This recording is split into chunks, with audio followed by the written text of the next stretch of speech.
meus amigos acham que eu devia ter aqui. Eu não sei se eles queriam dizer com isso que eu sou tóxica ou não, eu não sou. Enfim, não és. Continua.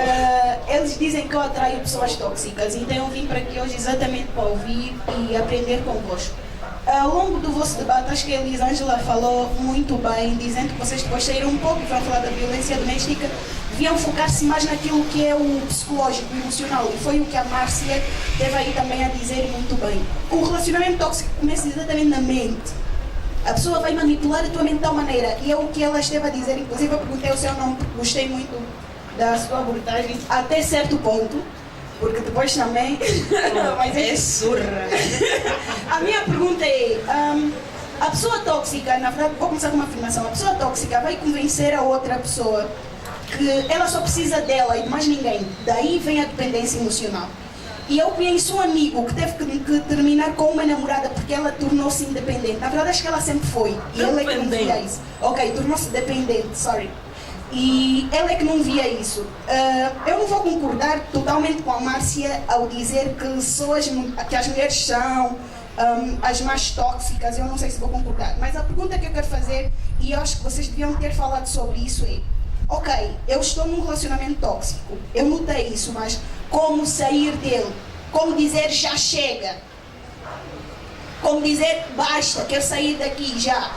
E acho que é uma das ela teve a falar sobre isso, não concluiu, mas ela teve a dizer: ok, eu sou dependente da pessoa financeiramente e também emocionalmente, mas ok, eu já sei que sou, como eu vou sair disso? Então, por favor, me respondam. Eu não sou, acho que eu não sou, mas enfim, vamos lá. Joaquim sou eu. Olá, boa noite. Vou tentar não ser repetitivo. Agradecer a Casa Red pelo tema, foi muito bem escolhido. Agradecer aos proletores pela aula grátis. Muito obrigado. Consigo perceber certa subjetividade no debate. Então vou tentar não atacar ninguém e ser o mais sucinto possível. Primeiro, está-se a falar muito de relacionamentos amorosos, mas eu não acredito que a toxicidade nos relacionamentos devesse focar muito no relacionamento amoroso, porque no relacionamento amoroso a nossa relação é suposto ser horizontal. Eu estou mais preocupado onde a relação é vertical, tipo de pai para filho, de filha para pai, de subordinado para chefe, o que acontece muito. Acho que sim, entre amigos também. Houve uma abordagem com a qual eu me identifiquei muito sobre o burro de carga do escritório, né? Acontece muito e quase não notamos. Há aquele no escritório que resolve o problema de toda a gente. Quando ele dá conta, nem fez o próprio trabalho. E isso é um problema, Isso gera toxicidade dos relacionamentos. Por quê? Porque o chefe pede e tu não tens como negar porque precisas do salário. O pai pede e tu não tens como negar. O pai diz: tu não podes fazer isso, e tu deixas de fazer, tu deixas de ser tu, né? Para agradar o pai. Tem muita gente que cresceu para ser o orgulho do pai e fez coisas que não é. Eu conheço gente que se formou em medicina e agora trabalha em outra coisa completamente diferente, porque não era o sonho dele. E é nisso que eu gostaria que focassem. A minha primeira pergunta é: quais são os profissionais que sugerem para a gente que quer sair de um relacionamento tóxico, principalmente um relacionamento tóxico em casa, com os pais? Porque é ali que começa o problema, nas famílias. E focaram nisso muito bem. Fala da base do casamento. Outra coisa que eu gostaria de focar é nos relacionamentos amorosos. Mas nos relacionamentos amorosos a nossa relação é suposto ser horizontal. E é preciso ensinarmos para as pessoas que se não está bem no relacionamento, ele é livre de sair. Eu concordo com o Etienne. Etienne, não é? Sim. Mas não é fácil sair, mano. Exatamente ali que eu gostaria que focassem. O que fazer para sair? É essa a resposta que eu gostaria que me desse. Eu levei 2 anos para aprender a dizer não. Eu faço terapia desde os 5, a minha amiga faz desde os 7. Eu faço terapia desde os 7, a minha amiga faz desde os 5. A minha amiga levou 2 anos para aprender a dizer não. E é isso que precisamos ensinar para as pessoas, aprender a dizer não. O colega chega e diz: olha, eu estou aqui no trabalho, mas eu tenho o meu trabalho para fazer. E eu vou deixar de fazer o meu trabalho para ajudar o colega. Eu tenho que aprender a dizer não. E é isso que precisa se ensinar para as pessoas. A minha pergunta é: quais são os profissionais que podem ajudar as pessoas com isso? A dizer não. Basta. Obrigado pela atenção.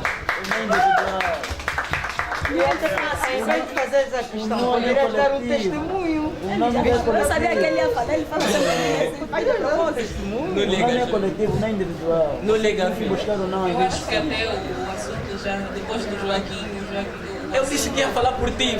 Não, mas não era sobre isso que eu ia falar. Eu gostaria de voltar para os relacionamentos amorosos. Há duas questões que mais sobre a guerra nós podíamos apostar. Na educação e a questão cultural, se bem que uma está dentro da outra.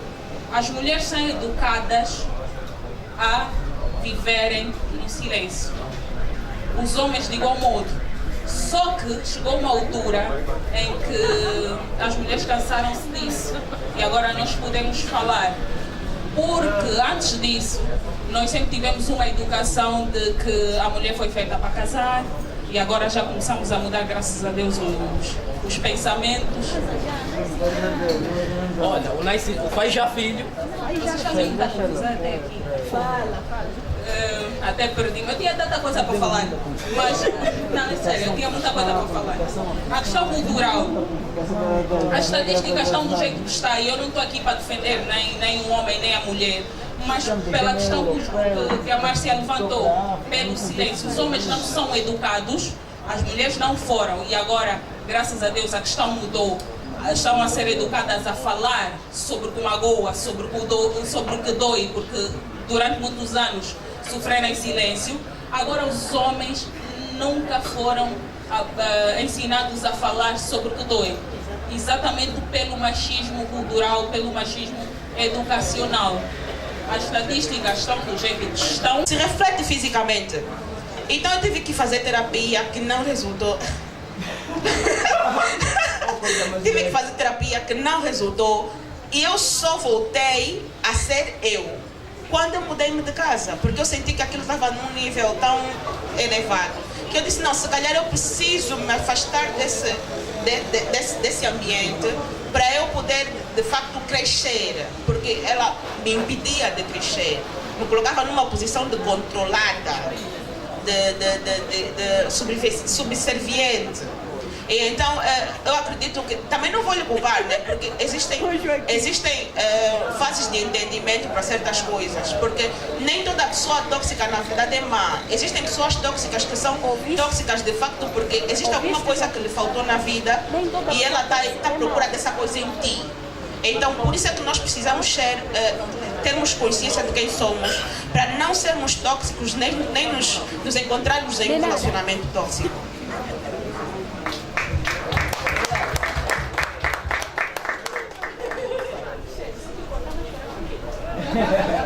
Ok, eu acho que o Milton e a Jay acabaram por resumir os passos, né? Mas eu queria falar de uma... Bom,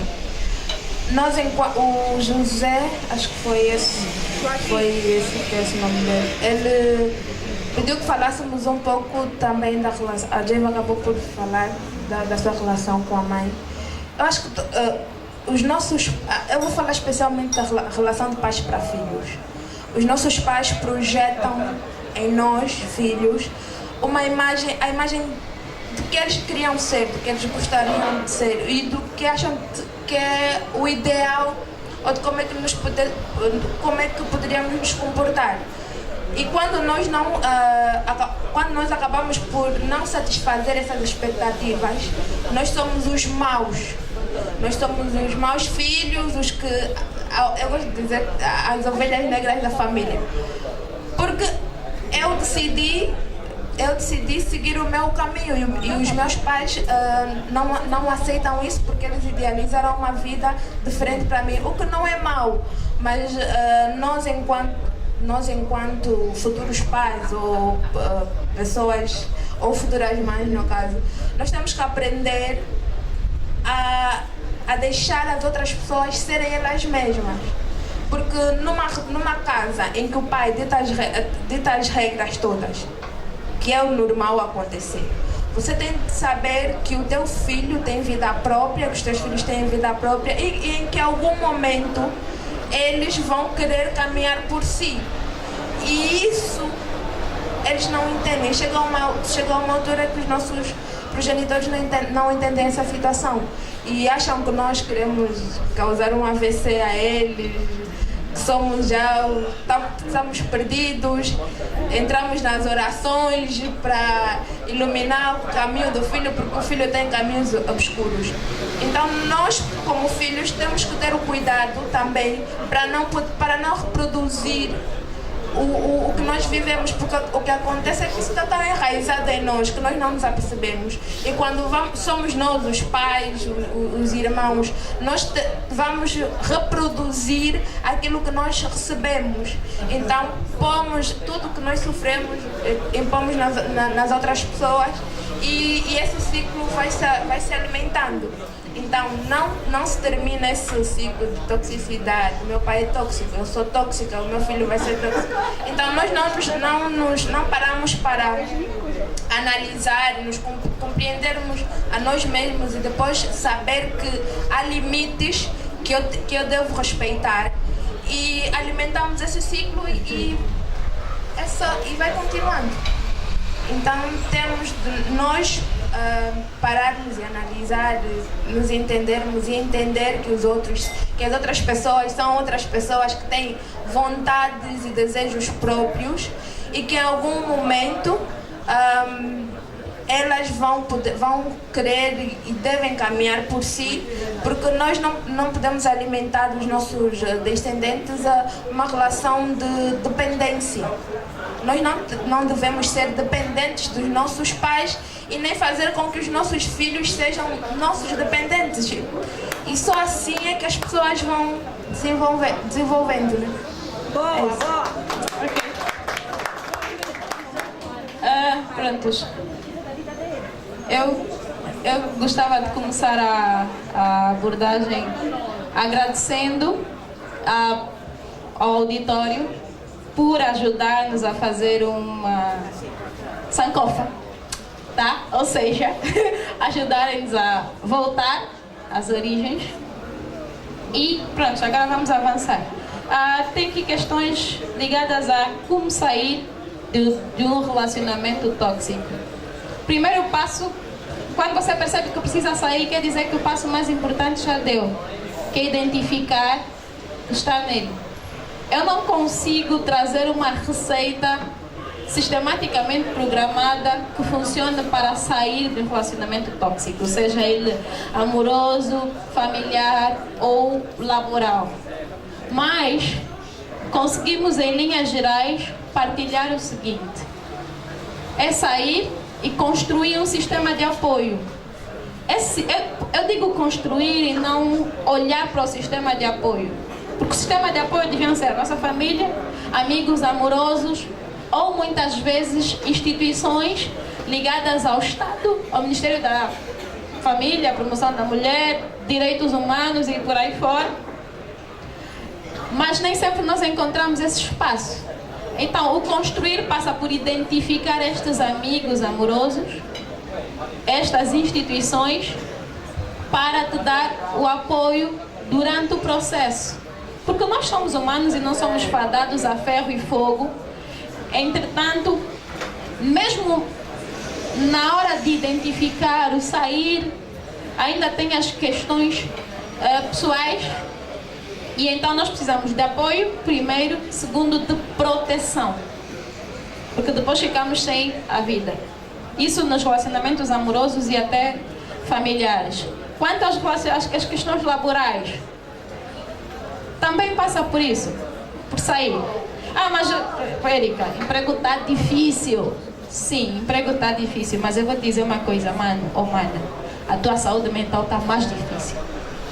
Mais difícil do que qualquer emprego. Do mesmo jeito que você chegou até esse, você vai chegar até outro. Eu tenho uma colega no escritório, que eu não vou dizer o nome, que ela largou em menos de um ano 16 empregos até chegar a nós.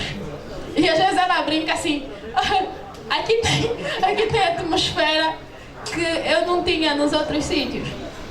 E eu assim, admiro muito como profissional, principalmente por conhecer o seu valor e o preço da sua sanidade mental, a ponto de dizer não e virar as costas para esse tipo de relacionamentos laborais.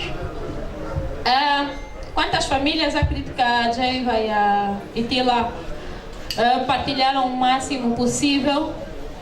E essa questão das famílias é muito sutil, porque eu, Sankofa, depois dos 22, nem digo depois dos 18, porque se não te pagam a universidade, estás mal. Eu, Sankofa, depois dos 22 ou 23, né? Licenciatura, trabalho, lá, já consigo ter um bocadinho mais de voz e vez. Mas eu, Sankofa, adolescente, na casa dos meus pais, ou jovem, na casa dos meus pais, ainda tem a questão de me fadar aos seus adornos, mesmo que isso implique eu deixar de ser quem sou e como sou.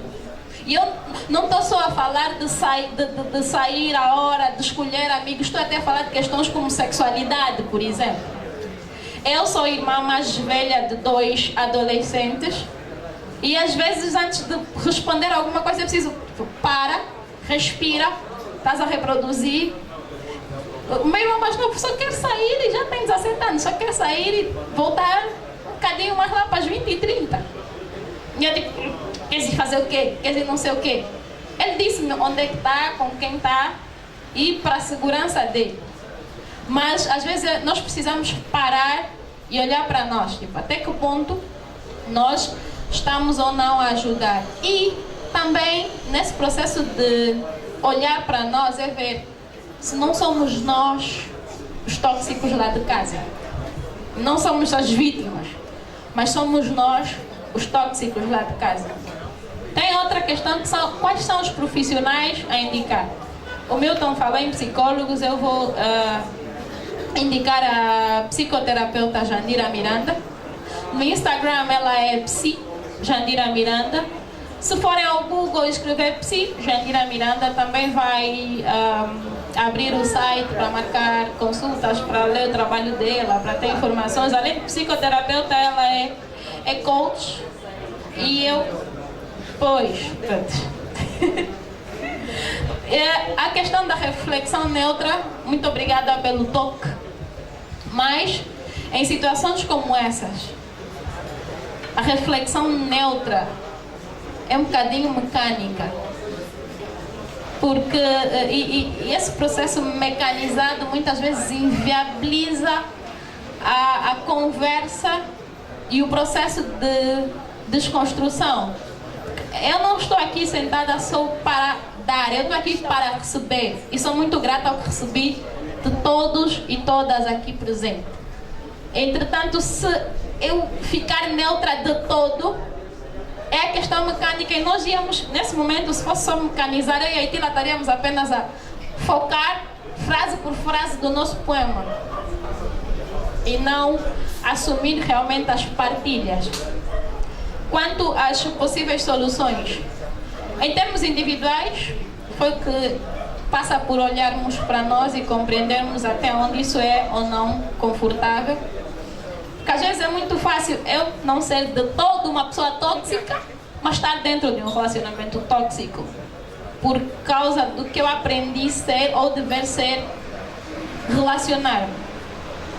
Passa por isso, análise individual e a nível social, melhorarmos as nossas estruturas de apoio, não só para vítimas de violência doméstica, mas até para acesso à psicoterapia. Que é assim, hoje por hoje ter acesso a uma consulta é uma questão de privilégio.